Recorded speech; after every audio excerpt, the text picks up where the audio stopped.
உலக பெரும் பணக்காரர்களின் சொத்து மதிப்பு கடந்த ஓராண்டில் வரலாறு காணாத வளர்ச்சியை கண்டுள்ளது.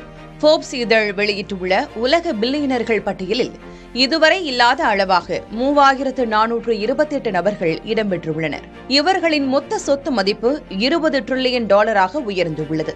$9200 மேல் சொத்து கொண்டவர்கள் பில்லியனர்கள் என்று அழைக்கப்படுகின்றனர். டெஸ்லா நிறுவனர் எலான் மஸ்க் $839 பில்லியன் சொத்து மதிப்புடன் முதல் இடத்தில் உள்ளார். கடந்த ஓராண்டில் மட்டும் இவரது சொத்து மதிப்பு $500 பில்லியன் அதிகரித்துள்ளது. உலகின் முதல் டிரில்லியனர் என்ற அந்தஸ்தை அவர் விரைவில் எட்டுவார் என எதிர்பார்க்கப்படுகிறது. அவரைத் தொடர்ந்து கூகுள் நிறுவனர்கள் லாரி பேஜ் $257 பில்லியன் மதிப்புடன் இரண்டாம் இடத்திலும், செர்ஜி பிரின் $237 பில்லியன் மதிப்புடன் மூன்றாவது இடத்திலும் உள்ளனர். உலகளவில் அதிக கோடீஸ்வரர்களை கொண்ட நாடுகளில் இந்தியா 229 பேருடன் மூன்றாவது இடத்தில் உள்ளது.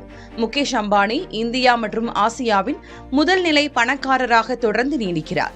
கௌதம் அதானி இரண்டாவது இடத்திலும், சாவித்ரி ஜிந்தால் மூன்றாவது இடத்திலும் உள்ளனர்.